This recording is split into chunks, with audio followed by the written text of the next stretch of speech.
I mean, I usually start videos by saying, today is a good day, you guys, because we are in a ... and that's basically how I feel about every single car we drive. And Ryan's E30, one of my favorites, all right? We filmed this car about a year and a half ago. You guys should definitely go check out that video. It's got almost 200,000 views now, and that is because Ryan's car is dope, okay? It's a turbocharged E30 build. It's got a whole set turbo under the hood. There's meth, there's injectors, bigger injectors in there, and he's done a bunch of stuff to the coil packs, full MSD ignition and everything. I'll let him tell you about all that stuff, but the difference in drivability is absolutely insane. It is night and day from when I drove this car last. Throttle response is off the charts compared to last time. Partial throttle, kind of just like cruising. Very happy to do anything you want to do.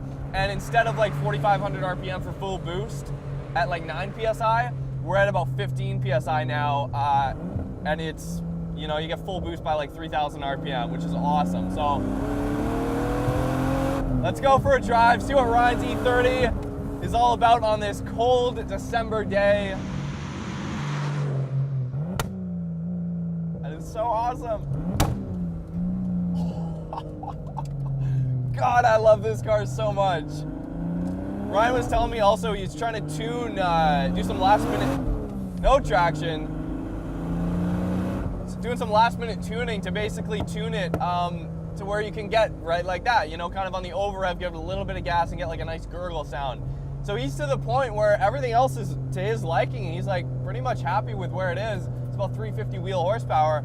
It's to the point where he's doing little tuning changes like that to really tweak the car and make it his own, which is awesome. Odometer just hit 250,000 kilometers a couple minutes ago as we were doing chase shots.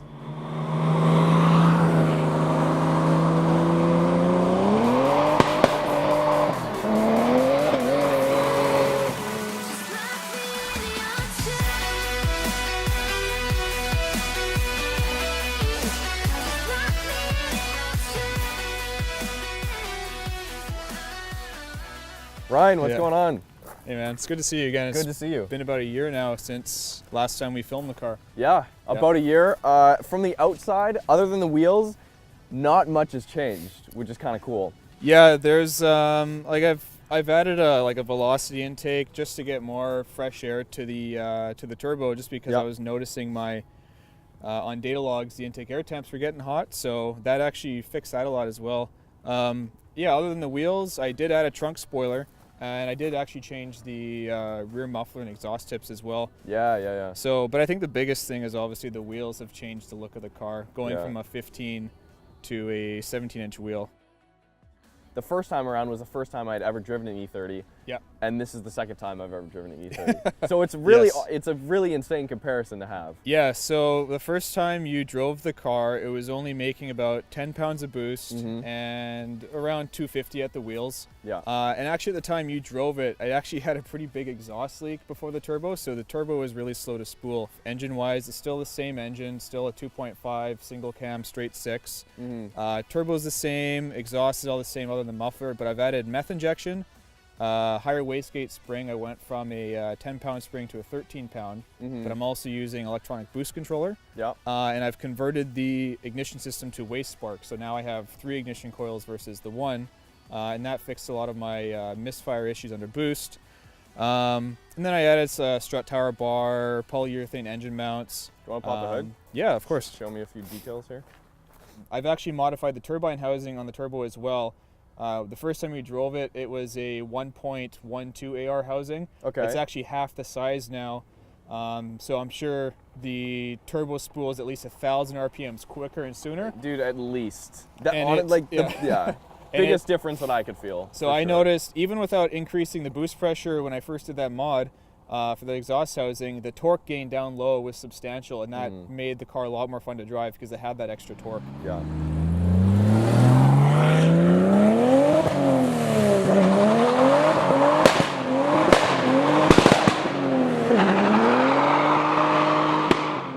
Last time we filmed the shifter, the E30 shifter from the factory, it's not that great. But he's done a bunch of changes. He's done a short shifter, changed all the bushings, and it's like night and day. It's crazy good. Yes, this car is a yes in my books. nice. Oh my God. That'll never get old. Yeah, it's very fast. Very fast. And not even fast for an E30, it's just fast, period. And this lightweight chassis, this is a cool looking car. One of the best looking cars to come from the 80s, absolutely. It's got a timeless design. I honestly can't believe the big change in throttle response and drivability in general with this car in just a year of further modifications. And nothing too insane, like the turbo isn't any different. It's the same turbo, technically, but it spools up way faster. So the torque down low is monstrous at this point, so it really contributes to the not being able to find traction.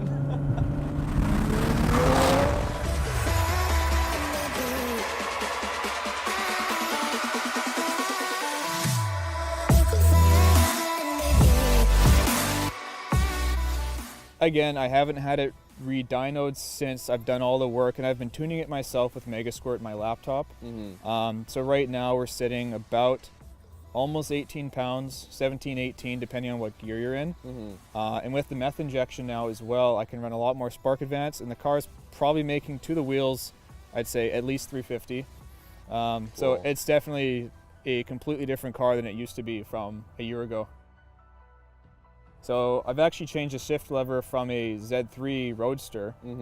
It's just got longer pivot point down low, so the shifter is shorter, and then it's got new bushings, so it's nice and tight, so you don't have that slop anymore. I've changed the steering wheel from the M-Tech 1 BMW wheel, and it's just got a Nardi suede steering wheel in there now. A little bit smaller diameter, and it's offset, so it's closer to you. So did E85 ever cross your mind? That's my question. No, because here we just don't have it readily available. The nice thing with meth is that you don't use it unless you're under boost. So when I would daily drive the car in the summertime, if I'm just cruising around, it doesn't use it. I can just fill it up with pump gas, and when I want the power, the meth comes on. I was able to reduce basically all of my knock I was having and increase the boost and timing and still have no knock. Yeah, I did have the car dynoed once at Racing Breed just to help me get my ignition table sort of initially dialed in for a break-in tune. But since then I've done all my tuning myself, and I've learned a lot actually. It's, you know, tuning your fuel maps and ignition maps, and setting up launch control and making the meth work, and it's a lot of fun. So I've learned a lot over the past couple of years owning this car and tuning a standalone ECU. This is one of those cars that I will remember for a very long time.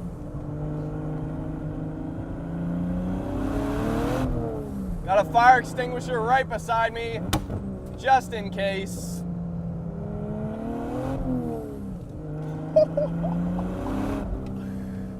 This is so much fun. Thank you, Ryan. Seriously. Yeah, I don't know. It feels stock enough that you're like, oh, okay, I feel safe, kind of, right now. Maybe a little bit. Like, third gear throws you back in your seat.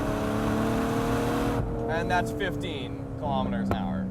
Like that. No time at all. This thing is fast. An E30 with this much love put into it, this much time and effort to really tweak the chassis and get as much out of it as possible, demands respect, especially with this kind of coming on. Well, it is a classic, absolutely, but it's kind of coming to its own in terms of like real collectible classic status.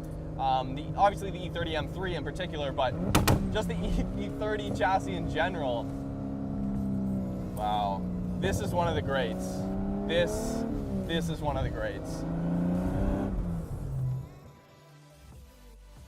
And it makes a nice exhaust note and makes a couple bangs and pops too, which It's is unbelievable. I'm sure you were aware of. Absolutely. The first time when we were shooting the driving shots and I give it a little throttle blip, it's like gunshot. Like I scared a few people. Yeah, I think you did. Probably great. Probably a couple dogs and horses as well. Yeah, that's probably why we got the cops called on us. Oh, that didn't happen. No, that didn't happen. Yeah.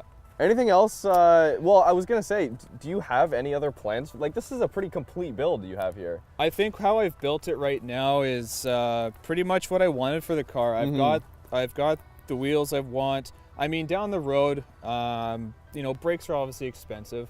Yeah. I feel like for the car's weight, even though it makes a lot of power, the brakes actually still operate well. They're They pretty are good, yeah. they are EBC green stuff pads, so they do have a good bite.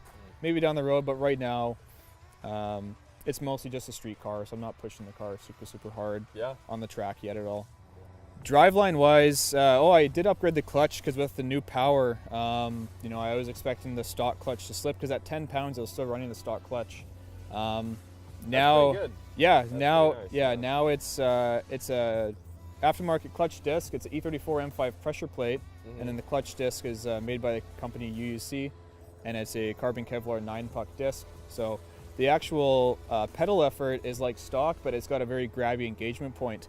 Yeah. But you get used to it after a while. So definitely catches you off guard with the amount of power it actually makes now. Yeah. For being how light it is, 350 wheel horsepower around there. You know, I said it before, when it was at 250, it felt great. It did. But you always want more power when you have a turbo because you can just keep turning it up a bit. Yeah. You know, I always still consider the ignition table tune pretty conservative, but like it runs great. I've never had an issue, never had a breakdown. It makes crazy power, and it pulls like hell. So. All right. Well, that's great. Hey, thanks, Ryan, so much for coming out again. Thank you. It's not often we get to do like a bring it back and see what the owner's done. So yeah, I was very excited to have this time. done. So your channel gave me motivation to keep doing stuff for it, keep you updated. So Cool. It's been a lot of fun. It's been a good journey. that's good. All All right, right. you guys, if you want to follow Ryan, his Instagram is right here. Go check it out, follow the build, and yeah, have a good drive, man. Cool. Thanks, dude. Yes.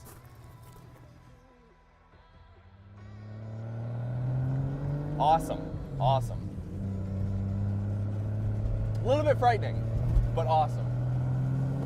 If you haven't already, check out the first video we did with Ryan's car, and then you can get a direct comparison of everything he's done to it, which is a lot. He does all the work himself, and this is just one of the coolest builds I think we've had on the channel in a long time. So thank you guys so much for watching. See you next time.